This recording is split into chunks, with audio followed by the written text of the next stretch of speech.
Take a look at this island right here, right next to the city of Xiamen in China's Fujian province. In English, it's called Kinmen, or in older sources, Quemoy. In the local dialect, it's pronounced something like Kinmen, and it means Golden Gate. In Mandarin, it's actually pronounced Jinmen.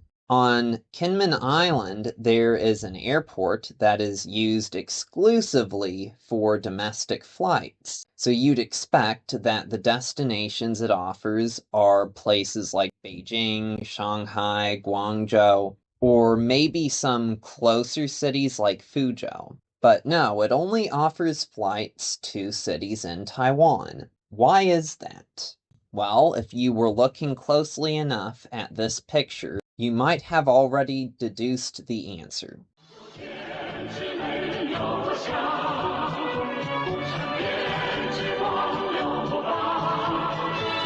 For most people in the West, if they are taught anything about the Chinese Civil War at all, they'll be taught that after a long period of conflict between Chiang Kai-shek's nationalists and Mao Zedong's communists, Mao took over China in 1949, and his opponent, Chiang Kai-shek, fled to Taiwan. And since then, there has been the People's Republic of China, or mainland China, on one side, and Taiwan, or the Republic of China, on the other side, separated by the Taiwan Strait. But it's a bit more complicated than that. To say that 1949 was a bad year for the nationalists would be an understatement. Chiang Kai-shek and the whole Chinese government was on the run as city after city fell to the advancing communist People's Liberation Army. On October 1st, 1949, in Beijing, Mao Zedong established the People's Republic of China, proclaiming that he had become the legitimate ruler of China. I mean, sure, the nationalists were still putting up a fight, but surely it was just a matter of time. On October 17th, the communists took Xiamen. On the 25th, they attacked Kinmen.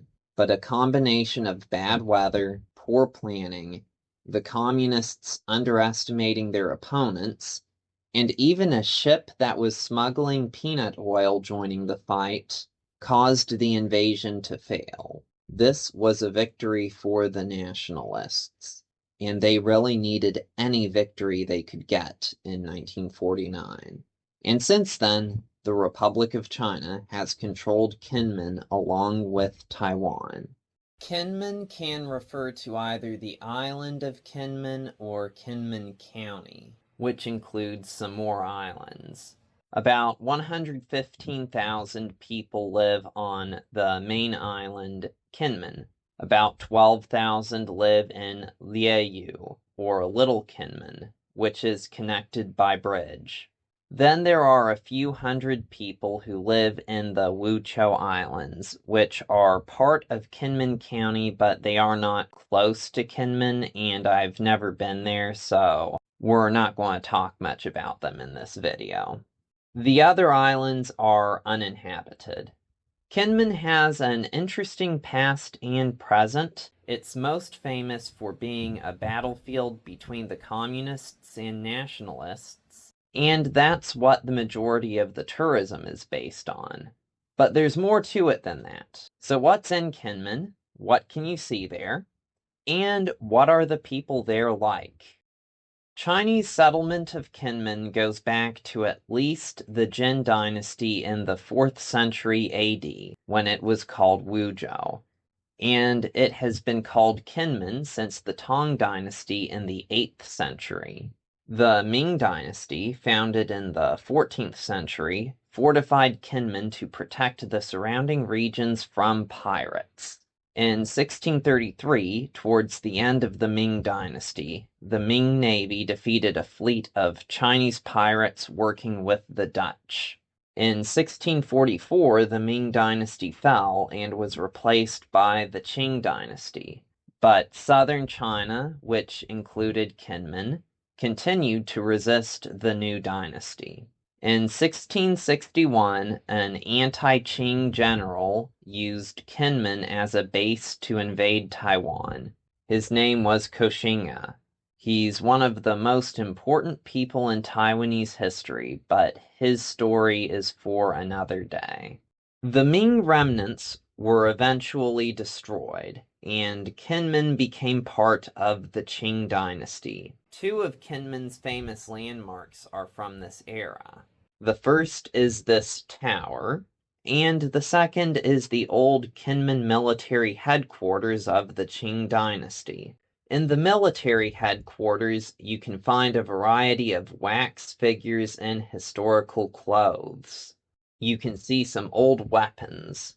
It includes a prison, and here is a poster showing what kinds of punishments those imprisoned there might have been subjected to. But the main appeal of Kinmen is in its 20th century history. In 1912, the Qing dynasty was overthrown, and the Republic of China was established. And with the exception of World War II, when it was under Japanese occupation, it has been part of the Republic of China ever since. Taiwan, on the other hand, was not part of the ROC in 1912. Because of Kinmen, as well as the Matsu archipelago further north, there is actually some territorial continuity between the Republic of China in 1912 and the Republic of China today, even if just barely. When mainland China was taken over by Mao Zedong's communists, Kinmen remained under the nationalist rule of Chiang Kai-shek. This was because of the 1949 Battle of Guningtou, as mentioned earlier. You can visit the site of the Battle of Guningtou in Jinning. There's a little museum that has illustrations of the battle. There are weapons and tanks. I met someone who was from that town, but was only 2 when he had to evacuate because of the battle. He did remember the 1958 battle, which was very different. That battle didn't involve any invasion. Instead, the Chinese communists bombarded Kinmen and the ROC forces in Kinmen fired back. The person I talked to said that children were scared to leave their homes, and in his village, 3 people and 1 horse died. There are lots of farms in Kinmen. You can see the 823 Artillery Battle Museum. It's called that because the battle started on August 23rd. You can also see an artillery firing demonstration. They obviously aren't using live rounds. You can see this at the Mount Lion Howitzer Front. Some dishonest and/or ignorant people have presented this as part of some preparation for an attack on mainland China. But no, it's just an historical reenactment. Some historical context is necessary. When Chiang Kai-shek fled mainland China for Taiwan, he did not consider himself the leader of Taiwan. He viewed Taiwan as just one of China's many provinces. He was absolutely opposed to any idea of Taiwan being an independent country. His disagreement with Mao Zedong wasn't over whether or not Taiwan was part of China. They were both on the same page there. Their disagreement was over who was the rightful leader of all of China. And thus Chiang was adamant about holding territory outside of Taiwan. And Kinmen was historically not part of Taiwan. It was part of Fujian province. So holding on to Kinmen, as well as the Matsu Islands, meant that the fight wasn't simply China versus Taiwan. Now, in the 1950s, after the Korean War, America was committed to defend Taiwan from Red China. But Americans were less willing to commit to defending these small islands right off the Chinese coast. Of course, Chiang Kai-shek wanted America to commit to defending all of the free area of the Republic of China, including Kinmen and Matsu. The issue of Kinmen, then called Quemoy, was an issue in the 1960 U.S. presidential election. Richard Nixon said he was willing to defend Kinmen, while John F. Kennedy said that he would not risk war over Kinmen. The Republic of China Armed Forces built underwater tunnels so they could unload supplies without being under artillery bombardment. This is Jiashan Tunnel, and today it is sometimes used for concerts. Kinmen played an important role in the propaganda war between the nationalists and communists. Because Kinmen is so close to Xiamen, if someone on one side played any noise on a speaker loudly enough, it could be heard on the other side. From this tower here and another tower on the island, they alternated between music and propaganda messages. This is Beishan Tower. Over here is part of Kinmen, which is an island controlled by the Republic of China, or Taiwan. And right here is a big broadcast tower to broadcast propaganda. And now it also broadcasts music. Now, what is this for? Why would it be here? Well, let's take a look at this. Over there is mainland China, the city of Xiamen.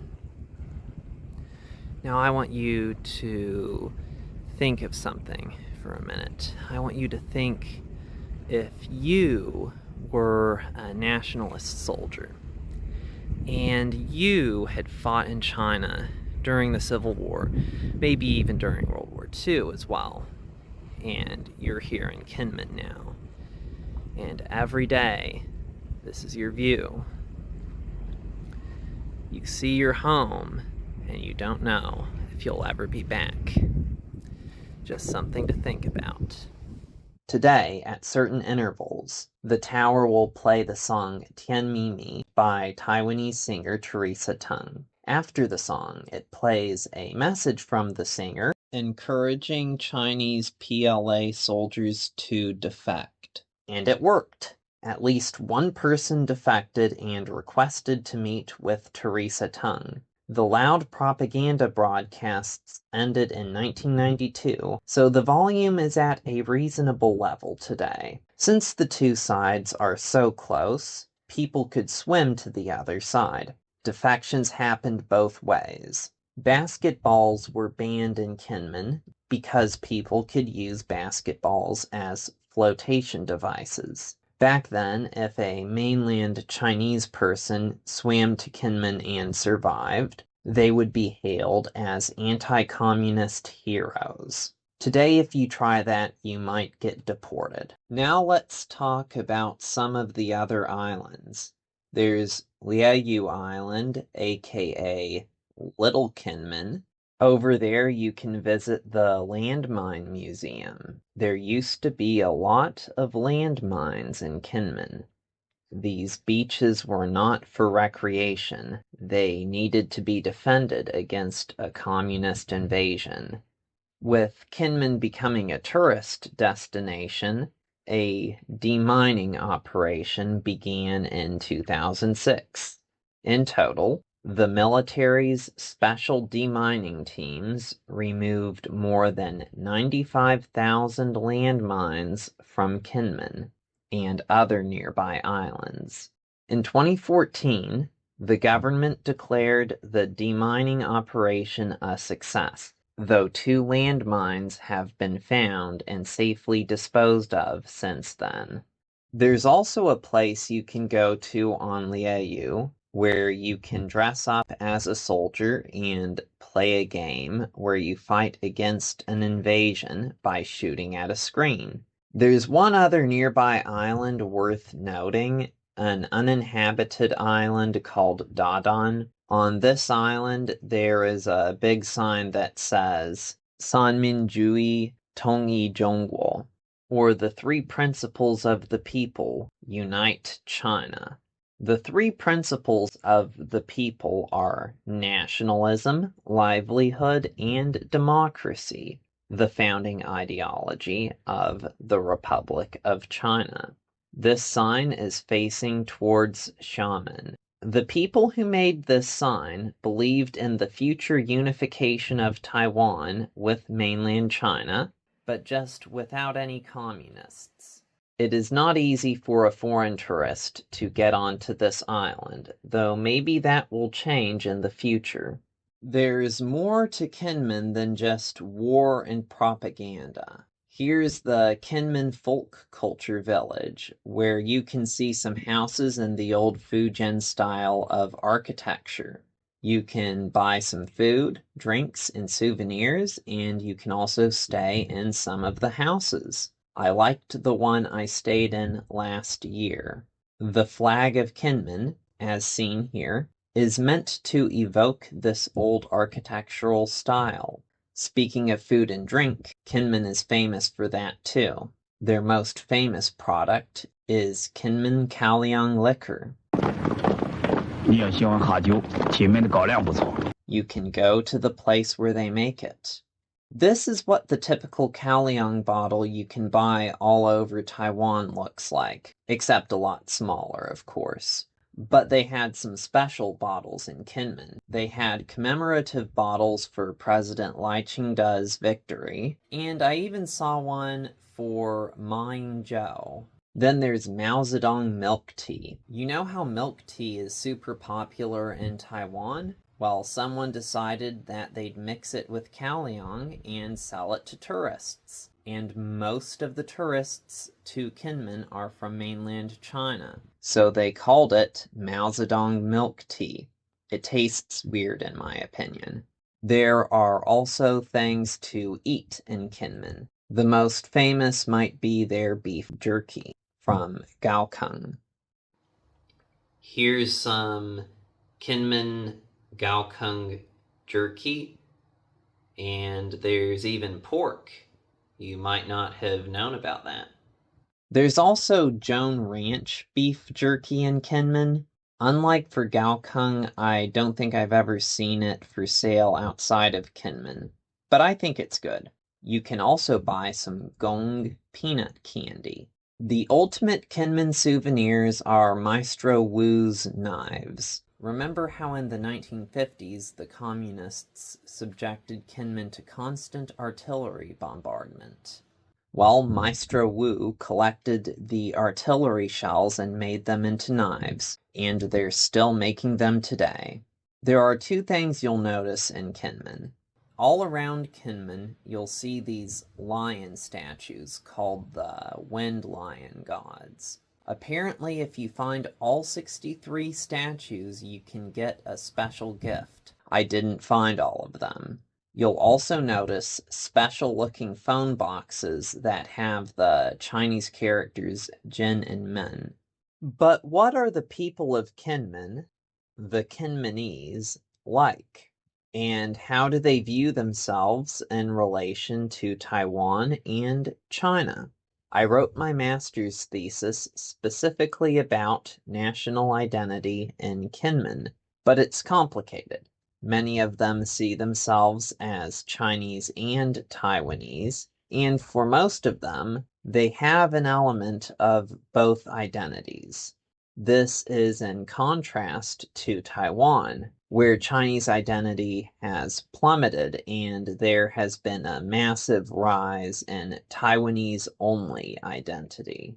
The majority of Kinmenese want closer relations with Beijing, and the majority support the construction of a bridge connecting Kinmen and Xiamen. Some see a bridge as a potential economic windfall. while others are worried about the implications for national security. When it comes to the issue of unification between Taiwan and mainland China, they're more divided.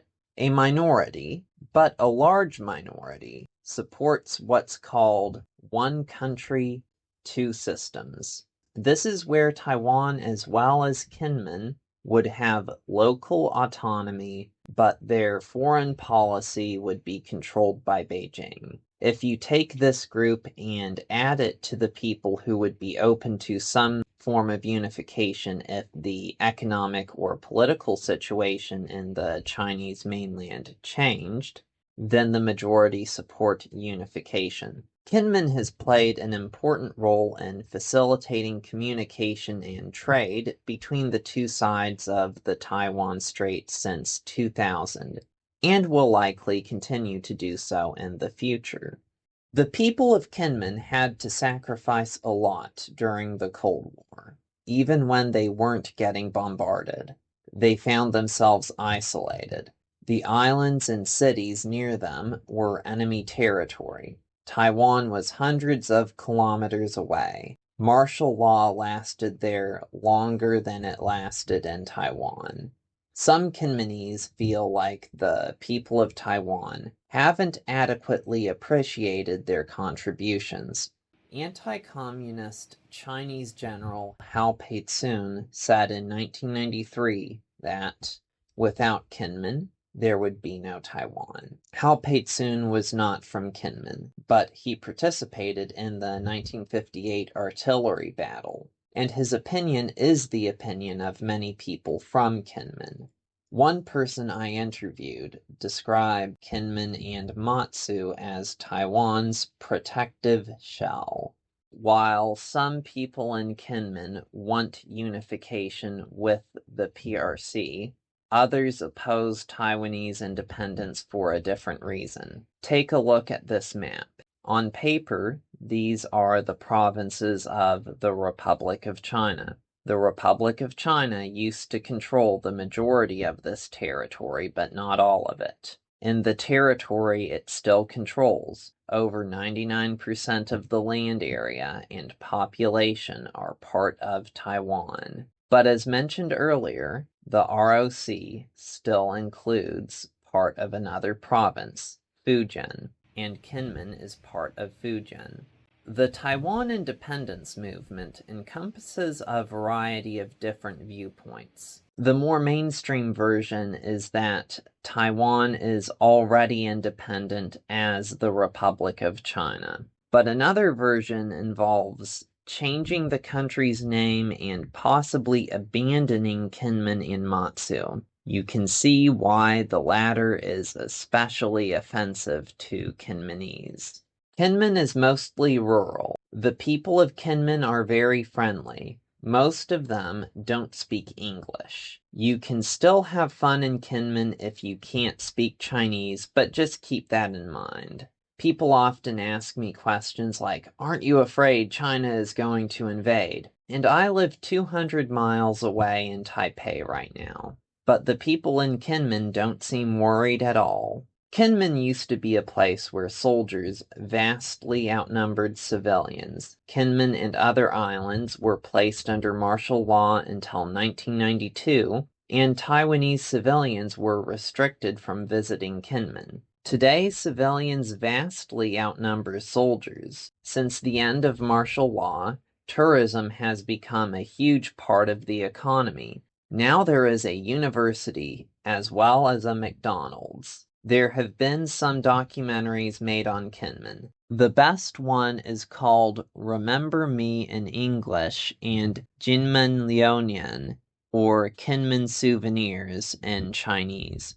It's in a mix of Chinese dialects with English subtitles.